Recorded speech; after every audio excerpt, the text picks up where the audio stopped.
And what is going on, everybody? Welcome back to the Big Blue in the Bronx YouTube channel. Hope you guys are doing well. Hit the like button if you haven't already. Comment and subscribe.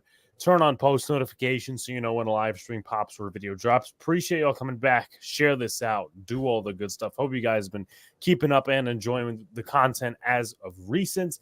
The New York Giants are headed, or at least right now they're in Houston. They will be in NRG Stadium 1 o'clock p.m. Eastern, playing the Houston Texans tomorrow. But with that being said, we have to get the Texans side of things. And okay, Can you hear me, bro? I can hear you.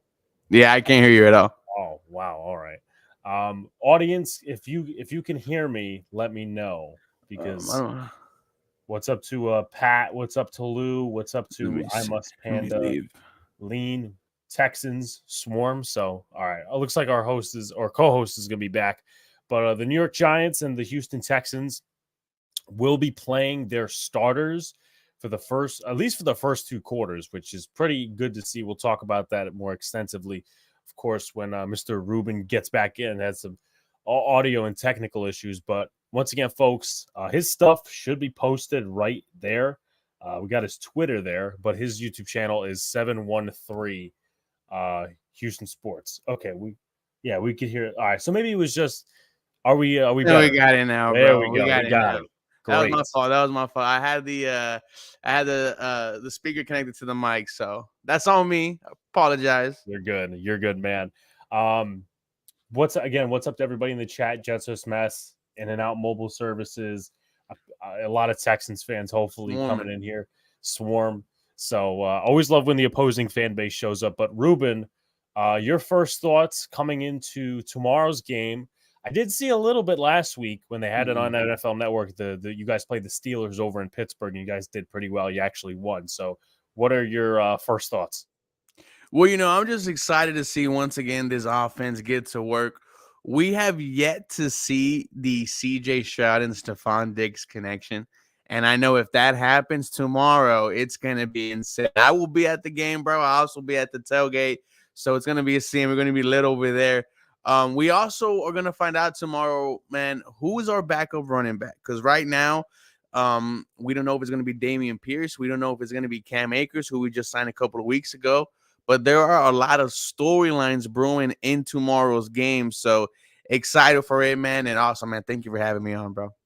All right, going to the game. Well, that's gotta be fun. That's gotta be real fun. So going back to last year, and I know this is a fan question rather than actual diagnosis of the team, but how shocked were you and the Texans fan base in general by the Texans' play last year, given the years of misery that had come before it? You fired two first-year head coaches. Well, not two first-year head coaches, but they had 1 year under them after Bill O'Brien and David Culley and Lovie Smith. Just in general, how shocked were you guys that the Texans actually came out and played like the way they did last year? I mean, I kept on saying every week that this team shocked the world. Now, entering this season, I said 5 to 7 win is the goal. Show me in year one of D'Amico, of CJ, or Will that you guys could at least compete. I didn't expect for them to win 10 games, win the division, go to the playoffs and win one against the Browns, and to have the offensive rookie of the year, the defensive rookie of the year, and a finalist for coach of the year. I mean, that's absolutely insane. And if Tank Dell doesn't go out against the Jacksonville Jaguars, we're talking about another candidate for offensive rookie of the year, as he was on pace for 1,000 yards and double-digit touchdowns. Dude, this surprised everyone. And then when you see the type of offseason that we had, and one that we've never ever seen before as a Houston Texans fan base, that surprised us as well, right? That let us know that this team, this franchise, they're all in, and it's exciting, dude. So, yes, it was surprising. Now there's expectations. We know what they are, and I just can't wait for week 1, man. Yeah, definitely thrilling. And, of course, I don't watch much AFC football, but it was definitely thrilling last year to see, CJ Stroud and all those different guys kind of come together, and D'Amico Ryans, the former defensive coordinator of the 49ers, and him just bringing the team together. So talking about the offseason a little bit, what was your reaction to the addition of Stephon Diggs? And then I'll ask another question after that. But what was your reaction to the addition when it happened? Well, Stephon Diggs came like a couple of days after the start of free agency. And, we know we were trying to get a receiver, but we heard the rumblings about Diggs, right? He was at the Pro Bowl talking to CJ Stroud, apparently. He was talking to a former retired Houston Texan, Andre Johnson, who just got into the Hall of Fame. Shout out to the GOAT. But when I was about to go to work, and me and my boy were also, because I have a roommate, our phones buzz at the same time, and I think we both scream. It's like 8:30 in the morning, dude, and we're jumping up and down like we got Stephon Diggs. And it was just the cherry on top, which was an already crazy for agency a couple of days prior. But you got an all-pro, and now that he's here, dude, he's been everything but a leader. It's surprising how much other fan bases want Stephon Diggs to fail. Like, I understand, the drama. I understand the baggage that this guy could have. So far, it's worked out. So, until anything bad happens, then we're like, all right, this is the guy that we know. But so far, this dude it's been real solid having Stephon Diggs as a Houston Texan. Awesome. And do you think, I know you were talking a little bit just before about possibly adding a wide receiver. Do you think it's a luxury or more of a much needed addition to the offense? It was kind of a luxury, because when we were talking about the third wide receiver for this team, we were just talking about like a Tyler Boyd, someone who signed with the Tennessee Titans. We didn't expect him to go get a 1,000-yard all-pro wide receiver in Stephon Diggs. We heard that they also tried to go get Keenan Allen, right? They had a trade in for him, but they decided to send him to Chicago. So we knew the Texans were looking for players, but when you add someone like Stephon Diggs, man, that sends a statement. That sends that, that we're arming up and we're trying to go to the Super Bowl. Yeah, definitely. Love the addition. But getting into a little bit of the running back conversation, because, I've seen it the past how many years. Compare and contrast the effects. We got your former running back, former Bills running back, Devin Singletary, of course, who will probably be making his debut tomorrow. Compare and contrast the effects, like Singletary last year, what he brought to the table, and what do you think Joe Mixon will bring to the table? Yeah, for sure. So I think you're gonna love Singletary. I think you're gonna be surprised by Singletary. He saved our running game last year. We thought it was gonna be Dameon Pierce. We found out early that it wasn't. And when Devin Singletary was running the ball, we saw this offense be legit. There was only 3 100-yard rushing performances last year, and they were all by Devin Singletary. And all 3 of those, Alex, were victories. So that just goes to show me how dangerous this offense could be when both your passing attack and your running game is working as well. And now you add in Joe Mixon, who has cracked 1,000 yards in the past 5 years. You think about all the empty boxes he is going to face when you see a Nico, a Tank, a Stephon Diggs. We haven't even talked about Dalton Schultz. So it's going to be real interesting to see how Joe Mixon fits here. But if it does work out, right, and we hope it does, this is going to be one of the most dangerous offenses in the NFL, dude. I could promise you. So excited to watch it. Shout outs to Eli Rax in there. He's with New York Revival, that channel. Make sure to go follow them on social media and subscribe. And all that stuff that Ruben just said about Singletary and the 100, he basically saved the running game. I've been talking to some of my guys who have been in the chat here, Pat, Lou, and NYG on Popular Opinion Sports, and they're like, the Giants should get back to running the football more, less of a passing offense, or at least more of a balance. And I'm like, well, they brought Singletary in, and he had a very good season in Houston, but at the same time, they brought in Neighbors, and this is pretty much it's a pass-first offense, but I do think it will be balanced. But that's a good sign for those guys in the chat that kind of want to get back to, what the brand is as Giants football. So the next question I'm going to ask, particularly about that, the running back position, Dameon Pierce, drafted a couple of years ago. Has he taken a back seat since his rookie year with the addition of Mixon this year and Singletary last year? Absolutely. Bro, I lost money on him, right? Year 1, he had 963 yards, 5 touchdowns. So entering year 2, Vegas had him at 920 yards and 6 touchdowns. I'm like, oh, this dude is going to obviously hit the over. No, we found out as early as week 4 that Dameon Pierce was not the right type of running back for this system. The Houston Texans, they run that Shanahan, that Miami type of offense where your running backs are going to be running in the zone. They're going to be required to have vision, required to have patience. Dameon Pierce was, I'm going to just put my head down and plow through guys. And that's what he did in year 1. And that's what Lovie Smith said he wanted to do, which was pound the rock, be a downhill running team.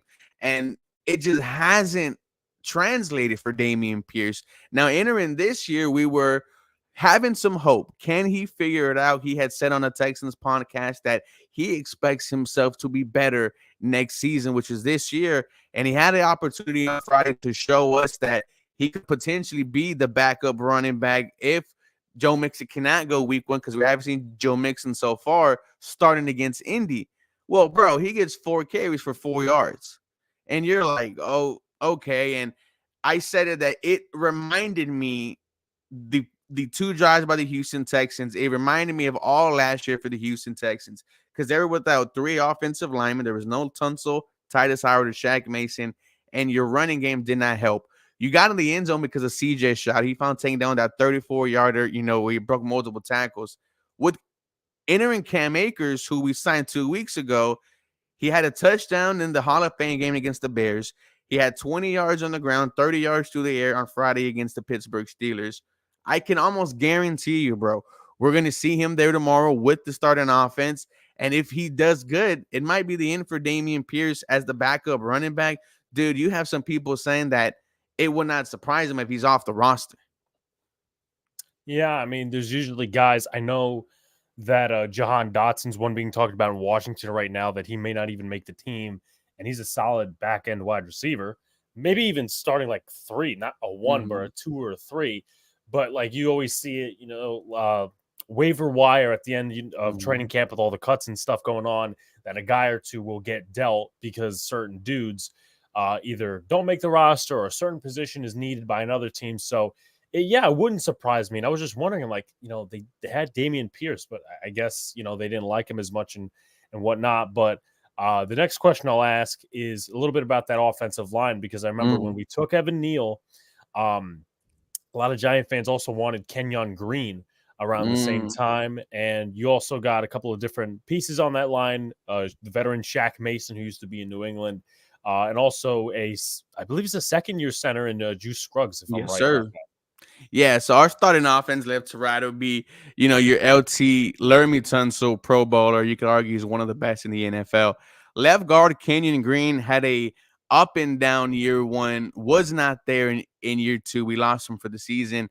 So he has a lot to prove this year, man. He has to shed the bust label that some Houston Texans fans have thrown on him. Second-year center Juice Scruggs, he will be starting. He missed the first 8 games of the season with a hamstring injury, which was kind of concerning because he broke his back at Penn State, bro, and had to learn how to walk again. So, we were concerned, but he is back, and he's going to be a captain of this O-line. Shaq Mason's been there, done that, was your only consistent piece all last year.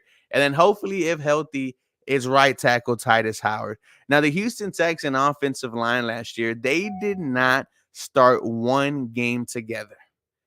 And you saw the Houston Texans offense be 14th in the NFL, have a bottom 20 rushing attack, and it was CJ Stroud, right? So now what they hopefully, knock on wood, healthy offensive line and all these weapons with a good running game for Joe Mixon, an explosive offense, man. I keep on saying this. We have yet to see the full potential of the Houston Texans offense because they were that damn bad in terms of injuries last year. Yeah, I mean, you guys are talking that I didn't even know that you guys didn't have a single a game where not even one game, bro. It was bad. Where those guys were at least taking 1 snap together or whatnot. But I mean, we had our own O-line issues last year. How many different starters? 85 sacks and whatnot. Dude, it gets annoying, bro, because you're like, come on, guys. Like, you see other teams healthy as offensive line, and then you see yours just consistently, on a knee, and you're like, dude, I have you got a quarterback making $30+ million. Like, you don't want to be hurt. I got a rookie exactly. who's about to make something like that in the next couple of years. So O-line's so important, bro, and it gets frustrating when you keep on seeing these guys go down. Well, that's been the story of the Giants the last 10 plus years. Now I'm going to throw a firecracker into this, not necessarily directed at the Texans. It's a firecracker directed at the quarterback. I will say, because you were talking, how many different injuries that the O-line suffered for the Texans. Well, you got a quarterback that can stand aside and actually produce, even with a bad offensive line or not a good rushing attack. So I'm just going to leave that there, and then the rest of my Giant fans in the chat could go and really ponder upon that. But I That a digress. Daniel Jones dig? Yeah, a little Daniel You don't think Jones he could dig. elevate talent or what?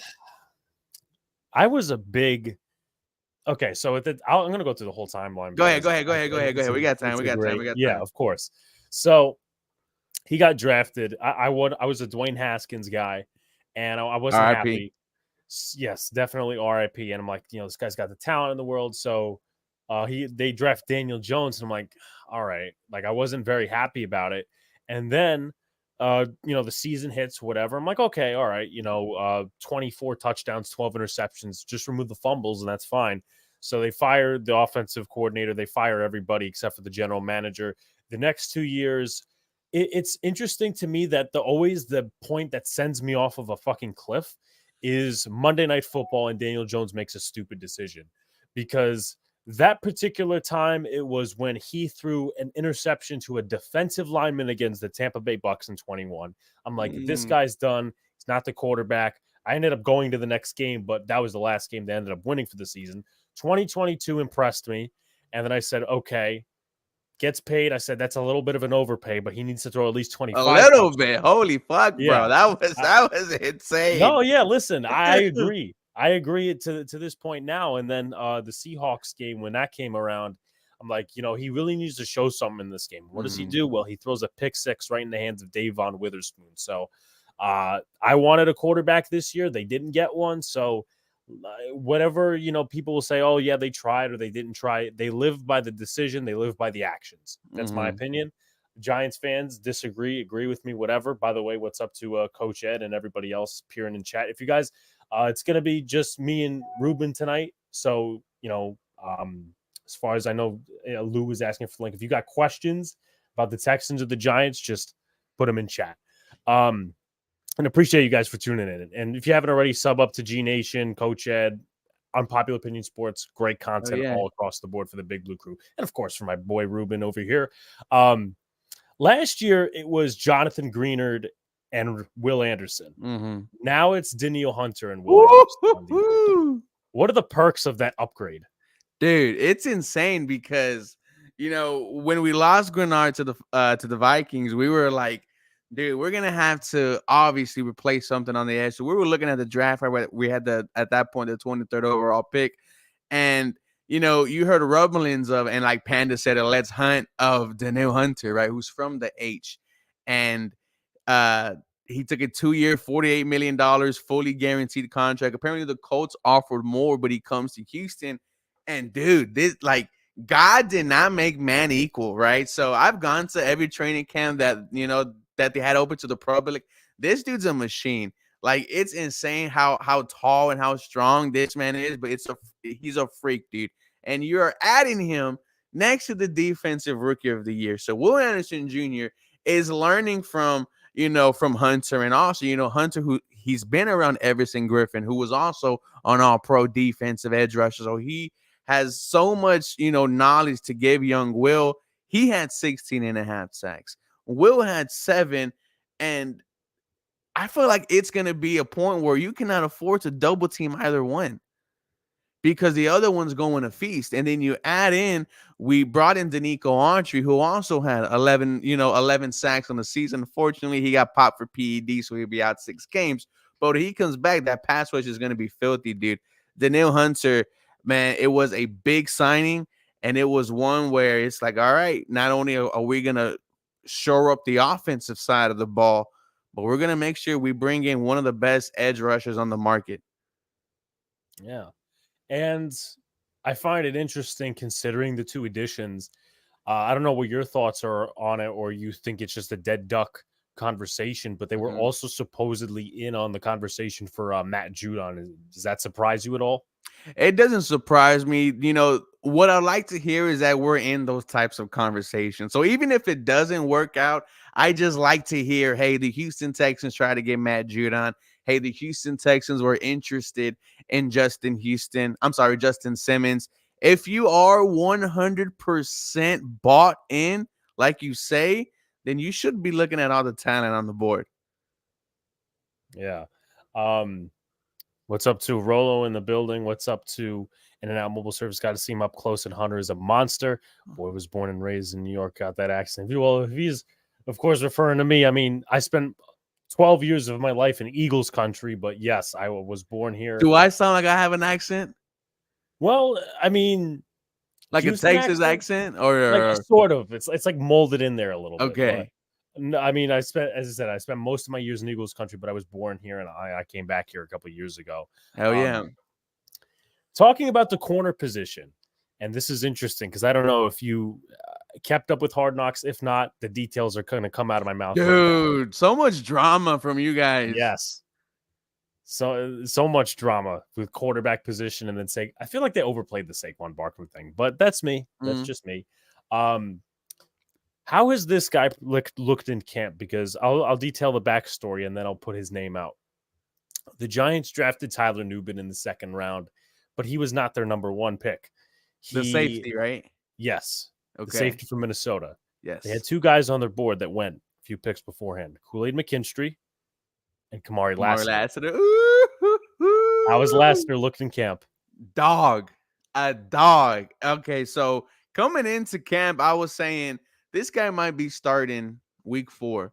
Well, we open training camp. Once the pads come on, Kamari Lassiter is starting opposite of Derek Stingley. And here's the thing, bro. He's going up against Stephon Diggs, Nico Collins, Tank Dell every single day. And this is a dude who is only in year 1. And Will Anderson said it best. Like, this is someone who comes from the SEC. He knows what he's here to do. He is not shy of stepping up in line and taking reps. So, he has just fit into this defense. He brings a swagger, right? When he got drafted, like you see Rolo had he had a big lock chain on it. And dude, I wanted either Kool-Aid McKinstry or Kamari Lassiter. Hey, Tyler Newman's a great pick also, don't get me wrong. But he might be our starting number 2 cornerback week 1. I'm jealous of that, to be completely fair, because that's something we got to sort out on our end. But some general questions. What do you think is the biggest strength and the biggest positional weakness coming into the year for the Houston Texans? Well, I think the biggest strength would probably have to be quarterback. You got one of the best young guys in the NFL, but let me go somewhere else. Your wide receiving core is really nasty. And right now there is a battle for wide receiver 4. Is it going to be Robert Woods, who showed out for you, the veteran, Noah Brown, who we haven't seen yet? And dude, Noah Brown has this stat where the only 3 Houston Texans that have had back-to-back 150-yard performances, Andre Johnson, DeAndre Hopkins, and Noah Brown. And Noah Brown just got that with C.J. Stroud as his quarterback. That's where I tell you that this young kid just elevates talent. So our wide receiving core is going to be dirty. We also drafted Kate Stover, tight end from Ohio State. And D'Amico Ryan has said this guy does not look like a rookie. He caught 3 different passes from 3 different quarterbacks Friday night. And I think he might be your backup tight end. So our wide receiver group's insane. And then, Kate Stover, shout out to him. He's looking good so far. A weakness would probably be currently the interior of our defensive line. We lost Danico Autry to that 6-game suspension. So right now it's Fatu Kasi and Mario Edwards Jr. We haven't seen our starting linebacker Christian Harris yet. It's only been Aziz Al-Shaair. So right now we're kind of thin there. And in the safety department, Kalen Bullock, who we drafted, he might be starting next to Jimmy Ward. Jalen Petrie has been playing real close, towards the line of scrimmage and nickel packages as that slot cornerback role. And Kalen Bullock has been your safety back there next to Jimmy Ward. Honestly, Alex, I think we might see 2 starting rookies in the secondary for the Houston Texans. And that does worry me a little bit. But when you have Will Anderson Jr. and Daniil Hunter Hunting, it's going to be, it kind of eases me a little bit. Yeah, that's what a lot of people are saying about our corner situation is like, okay, I get it. Deontay Banks, corner one, whoever, corner two. But when you have Brian Burns and Kayvon Thibodeau and Dexter Lawrence at the front, I mean, that's going to be, that's going to be fun to watch. It's going to be nasty. What are some important roster battles going on? Some important camp battles, positional battles going on? Yeah, well, the one I mentioned earlier is that running back 2 spot. Is it going to be Dameon Pierce? Is it going to be Cam Akers? D'Amico Ryans, like 3 weeks ago, he told the rookies, we're not going to wait for you. And I think that message should be sent to the entire team as well. So Dameon Pierce, we're not going to wait for you. If Cam Akers, who just came off of a torn Achilles, looks better, can run the ball better, is more vital to this offense, then I'm going to go with Cam Akers. The wide receiver 4 spot, right? Robert Woods, John Mechie, who's looked good at practice, but it just disappears during the games. Those are really the big ones that I am looking in terms of training camp battles, because they will just solidify where this offense is going to be.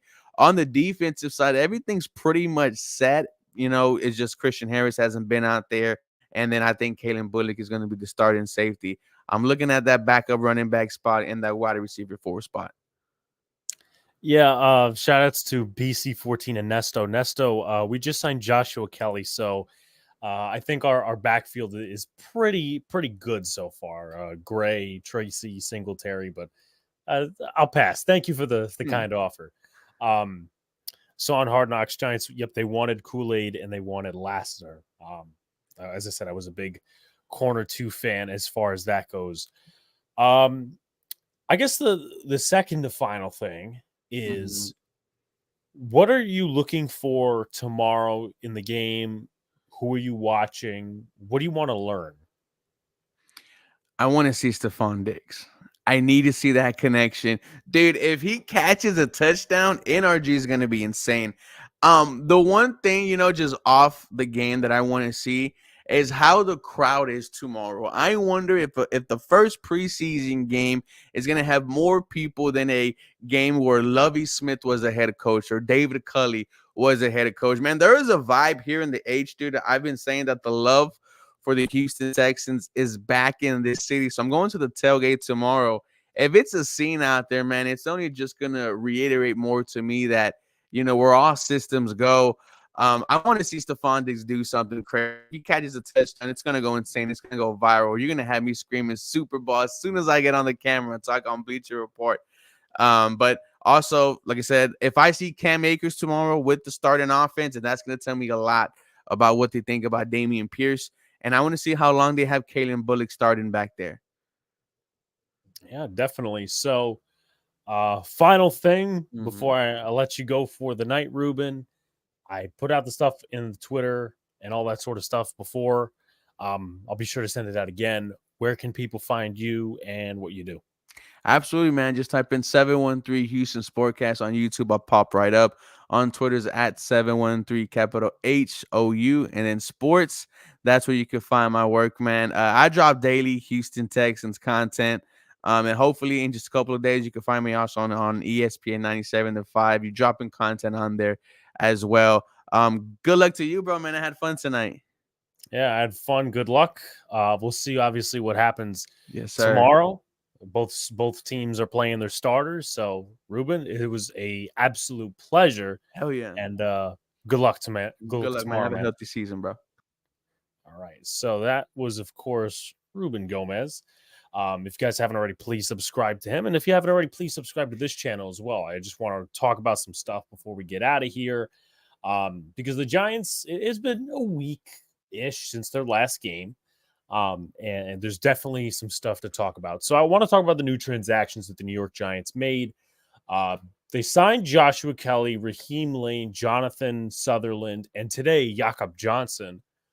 And then they cut Elijah Riley, Tyree Jackson, and Jalen Mills. Now, as far as Raheem Lane and Jonathan Sutherland go, I already did a roster mobile series video on Raheem Lane, the former Charger. Please check that out. Jonathan Sutherland will be coming either tomorrow, probably tomorrow night. I'm going to see what I could do in terms of that maybe after the game, because I don't want to see him play and then, all these other different things. But that should be out tomorrow night. As far as Joshua Kelly goes, I like the signing, and I think he's got a legitimate chance to make this roster. It's up to Jay Ferries. What's going on?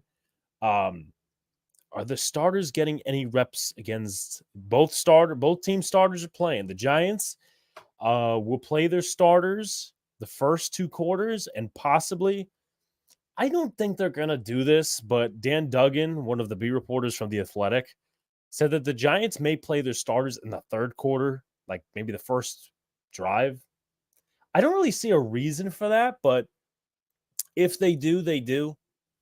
I think the narrative recently within the last week is that Daboll's preparing this A as a dress rehearsal and B, which is the same point, like a legitimate game. So he's taking this super seriously. So you guys will get to learn some things, and I'll get to learn some things. But as far as Joshua Kelly goes, he's a power back. Again, did the roster bubble series video on him yesterday, episode number 60. So we're in pretty deep. I want to find out as to why he wasn't signed by any other team until August. Maybe it was an injury he was dealing with, or he wasn't getting general interest. But I like him. I think he's got a chance to be a solid receiving back. I think you'll definitely see that with the 3rd team. Tyrone Tracy's not going to play tomorrow because of the ankle injury he sustained this week. So as far as Joshua Kelly goes, would love to see him tomorrow. And, he's going to be competing out there with the rest of the running backs and trying to take spots of Lorenzo Lingard and Dante Miller. Now, as far as Jakob Johnson goes, this one has caused some debate, not necessarily in terms of whether it was a good signing or not, but what the Giants signed him for. Now, like Kelly, my question is, why was this guy not signed by anybody else until now? Which is, again, big question. I thought the Giants would have signed Jakob Johnson in March because Carmen Bracillo, the O-line coach, and Jermaine Eleanor, and this, that, and the third, the connection. The Giants need a fullback. Don't want to put Daniel Bellinger in too many of those situations. So the debate is whether they brought him in for tight end depth or to be a legitimate fullback. Now, I guess the presumptive thing is they saw whatever they needed to see or didn't see out of Daniel Bellinger and said, okay, Jakob Johnson, we know your craft from the Bracillo days in Las Vegas and also in New England. He was also in New England with Carmen Bracillo. So we know your craft, and we're going to bring you in because we feel that you could be a better fullback than some of the guys we have on the roster. Now, you could also maybe tie that in or keep it separate with the talking point of, okay, this guy was brought in for precise tight end depth because Tyree Jackson is cut, and they also have Lawrence Cage on the sidelines. So that's probably what the case is. So that's as far as the major transactions go. They also traded Jordan Phillips to Dallas, which is an interesting move. They traded a 7th in Jordan Phillips to get a 6th. The 7th will stay no matter what. And as far as the 6th goes, he has to play 2 games in Dallas, no matter what. He has to play 2 games in Dallas.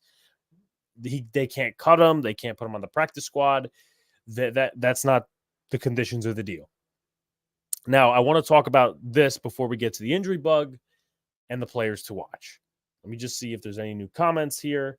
Signings this late are flagged injury, etc. We are half Bills, half Raiders leftovers now. Yeah, I mean, the last signing was the Raiders, so you could say that, but I just don't think that this Jakob Johnson signing is geared towards, okay, the Giants are putting so much more emphasis on the running game. They will run the ball, but they will not be running the ball on first down. It will be pass first, and we'll see where it goes from there. So I'm going to talk about a mini controversial topic, depending on how you see it. That's the cornerback 2 position for the Giants. Now, Cordell Flott is probably not playing with a quad injury tomorrow, so you'll see Nick McLeod up against either Tank Dell Nico Collins. I wouldn't think Tank because he's more of a slot guy, or Stephon Diggs. Now, I think McLeod is a solid corner, but we literally talked about it just a few minutes ago with Ruben in terms of what the Giants wanted. And I've been kind of saying this for the last few weeks on live streams, on different videos of mine, even in training camp videos. And that is the Giants wanted to go after a corner too. They wanted to, right? They weren't really interested in free agency. In the draft, they wanted Kamari Lassiter, and they also wanted Kool-Aid McKinstry, none of whom fell to the Giants. None of those guys fell to the Giants. So they ended up taking Tyler Nubin. They also drafted Drew Phillips, who's not going to play tomorrow, and he's going to be what looks to be the week 1 slot corner. I could be wrong, but, obviously we'll see. We'll see what's what. Now, why is there a debate over this? Why is there, some controversy over this? To be honest with you, it really shouldn't be a debate. It really shouldn't. Because usually teams outside of Hard Knocks don't show their hand in different positions of need, whatever, right? The Giants showed their hand, my opinion, going and basically saying they wanted Lassiter and Kool-Aid McKinstry. Both were off the board. And obviously they drafted a slot corner. So now they're coming back to try to reaffirm confidence in Nick McLeod and Cordell Flott. I said it before, Nick McLeod is a solid corner for what he is, and I have no issue with him. But you could have said at the beginning of the offseason, hey, we're not going to go into corner. Cordell Flott's our number 2. And we're going to stick with that because we drafted him in 3rd round. We have high beliefs in him. That's why I don't get the Giants' philosophy here. Now, I'm going to say something controversial. Take it as you will. It's kind of like the quarterback situation. Now, it's 2 separate things with 2 separate sets of ramifications. But the Giants showed their hand with the quarterback situation. They showed, okay, we don't have full belief 100% in Daniel Jones because of the injuries, and they didn't say the production, but the injuries were their main reason. And because they couldn't get a quarterback in the top end of the draft, or they didn't choose one, they said, okay, well, we're just going to roll with Daniel, and that's it. They had other options. They had Penix, they had McCarthy. They also had CJ Tampa. There was another corner out there that I really wanted. Can't think of his name. But TJ Tampa was one of those guys that I wanted. And I think there was character issues or some shit like that. And I'm like, well, Malik Neighbors supposedly had a gun charge, but that doesn't reflect on his character. So that kind of ties into where I'm going to fly this plane. When I'm flying this plane right now, and I'm going to land this plane, is there's veteran corners out there. There's Xavier Howard, who I prefer not to go after. Stephon Gilmore, who visited with the Vikings, and the Vikings I don't think are going to be any good this year. And there's also Ahkello Witherspoon, who was pretty damn good for the Rams last year and who's not too old. And he's not going to be too expensive on the market. And there are some other guys there that are still looking for contracts. So don't sell me, oh, there's nobody on the market who's on the market. I've seen that on Twitter. I've seen people try to debate me on that. And here's the thing. When Joe Shane was talking about the expectations, he said it's winning time. It's time to win. And at the end of the day, sometimes you need to tie up loose ends and loose knots in areas where you may have thought, okay, that area is tied with this, that, and the third, or you tried doing something, right? Quarterback, you cannot do anything about at this point. You could still salvage cornerback too. Because you saw the way, everyone saw the way, I saw the way that Cordell Flott played in camp. He was awful. Let's be honest. Few nice plays, but it's been said in the media that Cordell Flott can't really diagnose zone concepts. This has been said before. And what is Shane Bowen running? He is running a predominantly zone system. So I get it. Maybe you don't want to have a veteran corner too, but at least bring somebody in who can compete. And then you could say, okay, I'll take it a little bit more seriously. And if he wins, he wins. He loses, he loses. Now, you could come and say to me, okay, they brought in Trey Herndon. Trey Herndon's primarily a slot guy. My opinion, from the way he's been in Jacksonville, they had Tyson Campbell, they had another guy, and then they had Trey Herndon in the slot. He could play outside, but not predominantly. And David Long Jr., well, he was with 3 different teams last year. Before that, he was with the Rams as a draft pick. And David Long Jr. has had a very good camp, but is he a guy I'm going to want starting across from Deonte Banks in week 1? Probably not. What's up to I'm gonna pronounce your name maybe wrong, but hopefully not. Najee. Secondary gonna be on display tomorrow. Who do you think steps up? I really want to see Nubin. I think Nubin's gonna have a huge role tomorrow. As far as the corner position, I think McLeod. I think it's gonna be sink or swim with McLeod a little bit. I think Banks has to make a statement. Banks has to make a statement. Now, I get it. You know, he's in his second year and all these other different things surrounding it. But he's going to be getting reps against a reputable number 1, either a Stephon Diggs or a Tank Dell. And he needs to show us a little bit, hey, I was only going up against Neighbors and, you know, I was going up against him and I wasn't having successful reps because he's Malik Neighbors. If you could get some solid reps on Stephon Diggs, you could show me that you kind of have that corner 1 mentality. Otherwise, the Giants are in pretty shitty position.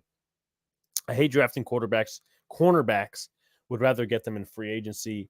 I think he's closer to the comparison to Matt Parrott, 3rd-round pick. They don't seem to want to play, but need to see something out of basically a bust. Giants hate giving up on guys and let them hang around like a bad smell.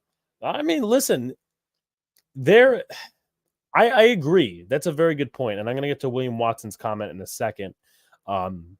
Appreciate you, Rolo, because that's a good point that he brought up, because Shane Bowen has talked about him in last game. He had very good reps against the 2s and 3s, Trey Hawkins, who I don't think it would be very hard to imagine he starts at corner 2, but I just don't think that the Giants are going to learn anything new from Cordell Flott. I don't think we're going to learn anything new. I mean, he was drafted for wing system. He doesn't understand zone concepts. I mean, how much more are you going to learn? We are in year 3. And you didn't want to play him all the rookie year. Then you moved him to the outside. Then you moved back in the slot last year. You saw in camp him get roasted on a couple of different routes. So until he shows me otherwise, you're not getting a vote of confidence out of me for Cordell Flott. Now, again, Trey Hawkins, I'd like to see him against decent wide receivers. I think maybe that he should get some reps with McLeod at corner 2, just to see what goes, because you know, the wide receivers for the Texans aren't scrubs. And even their 2 guys are pretty good compared to some of the rest of the league. I mean, John Mechie, Robert Woods, Noah Brown. Those are guys that start on other teams. But because of this loaded roster, they probably won't start. So you could even keep them at corner 2 and say, hey, you know, the backup quarterback, Davis Mills, will be thrown to those guys and you'll be getting your reps there. And I don't think Trey Hawkins is like legitimately bad. I think he was put in a couple of shit situations last year. I mean, if you guys remember, Wink Martindale had him on Tyreek Hill. And, well, if you guys thought the worst of that matchup, then the worst happened, because he gave up a touchdown. And he was wide the fuck open down the field. So I'm just putting it out there. My personal opinion. Now, there is this debate about whether the Giants should be resting certain guys tomorrow, or, you know, how that goes. Here's my opinion. I don't think the Giants should be too afraid of the injury bug, because sometimes if you're afraid of something, it's going to happen. But there are certain starters that won't play. Flott won't play. Phillips won't play. Tyrone Tracy won't play. John Runyon won't play. At the end of the day, and listen, look, I'm a guy that loves the preseason, but I'm also very cautious when it comes to playing your starters in the preseason, because at the end of the day, preseason games are meant to just collect some chemistry, and then the back end guys fight for the jobs. But there's two things that come with that. Number one, the Bengals, the Steelers, the Chiefs. I just named you 4, the Texans. I just named you 4 teams that play their starters in the preseason. 4 teams. But the Giants, for whatever reason, the last 2-3 years, really last 2, because you did see them for a drive or 2 against the Patriots in year 1 with Daboll. You know, last year they didn't play 2 games. The starters played 1 game in the preseason, and that was against the Panthers. And it was for 1 drive? So they didn't play a lot. And the starters did not play against the Jets. So hopefully Daboll takes this a little bit more seriously. And the back end of that is the Giants need to find out what depth they have and who can step in. Because I get it, Runyon injured his shoulder. You need to compile this line against guys who you've never played against in terms of continuity, right? They've never played against any of the Texans' defensive linemen, edge rushers, whatever. And that's pretty much all around the roster. And you need to find out who you have, right? Stinney, you need to find out.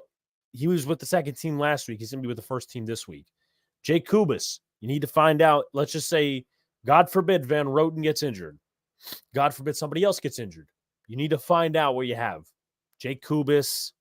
There's some other guys on the roster. So you can't be afraid of injuries if you trust the depth on your roster. If you don't trust the depth on your roster, or I should say, let me rephrase that. If you are afraid of injuries, you don't trust the depth on your roster. If you aren't afraid of injuries, you do trust the depth on your roster. Now, what's interesting to me is, and this is probably going to pull in the final segment here or 2, and I do also want to get to some comments, is Evan Neal. Evan Neal's going to play tomorrow, maybe. Is anyone excited for that? Bet you guys are. I think by midseason, our best running back won't be Devin, and our cornerback 2 will be surprised through just a team in flux at the moment. It's unfortunate Deontay Johnson got hurt. He's going to be on the 53, but I don't know now. I would like to think that Deontay Johnson is probably still going to be on the 53 because he's had an excellent camp, and he fits Bowen's system like a glove. He's played really well. No one else has really stood out. I mean, if you were to tell me, make up a 53-man roster and have the linebacker room as your first name, it'd be Okereke. Simmons is not even in the conversation. Micah McFadden, Darius Misal possibly, Deontay Johnson. And I think that's it. I think that's it. So Johnson would have to be in there. I think, and then referring to this comment, hopefully Tyron Tracy makes a name for himself. Him or Eric Gray, because I was really impressed with Gray against the Lions. Really was. And cornerback 2, I've heard it several times from people that they want to get a cornerback 2 that's, he's not on the roster. They're going to try to get him with the waiver wire. I mean, what can come of that? What's the ceiling? Please no let Evan be a backup offensive lineman. I think they're going to play him with the second squad, which would suck if they do something that I think they're going to do. And hold on, let me see if I have the meme here. But my thing is if they put him at second team offensive line, okay, that's all fine and well. You want to put him at second team offensive line. But I don't want him taking a spot from Joshua Miles. If you're going to put Joshua Miles in, put him at tackle and put him with the second team because he's a guy who's earned it. Evan Neal has not earned anything. Josh Azudu should not be playing offensive tackle. He shouldn't. It's just basic facts. He should not be playing offensive tackle. He's been horrible there. He had terrible reps in the preseason against the Lions. He should not be there. So if you're going to reconfigure this offensive line, you honestly should go left tackle, be Joshua Miles, left guard, Josh Azudu, because you have to, even though he probably should be playing with the third team. Center, you have Austin Schlodman and Jimmy Morrissey. And right guard, you have Jay Kubis. And then right tackle, you probably have Evan Neal. Or you put Evan Neal on a rotation and say, Evan Neal, you're going to rotate with Joshua Miles or Joshua Zudu. But some players to watch for tomorrow, and then I'm going to get into a little bit of like what I want to see from the first team. Jake Kubas, I want to see him against capable NFL talent. Now, not to say that the Lions were a bad team. They're not. But he's a guy I still want to watch. And hopefully he maintains that consistency he's been keeping pretty much all year. And I think he'll be able to face, I think they're playing Autry at the end position, so we won't see him against Kubas. But if he moves inside, then we see that. Jack Stoll, I want to see what Jack Stoll is to bring because he's a special teamer. He's a run blocker at a tight end position that's very scarce right now for the New York Giants. They just brought in Jakob Johnson. Stoll did not play week 1 with a concussion, so he's going to try to take back some of the hype he had coming into camp with Chris Mannertz and all these other different guys pretty much surrounding him for competition. A guy I want to see also as well is DJ Davidson. DJ Davidson has had a quiet camp. Apparently, the last few days he's been productive, but he's in danger of losing his job because you got Elijah Chapman, who's been awesome. You got Casey Rogers, who's been decent outside of that face mask penalty against the Lions. Nacho's obviously going to get his reps there. And you got Jordan Riley, who you cannot forget about, who was a 7th-round pick last year.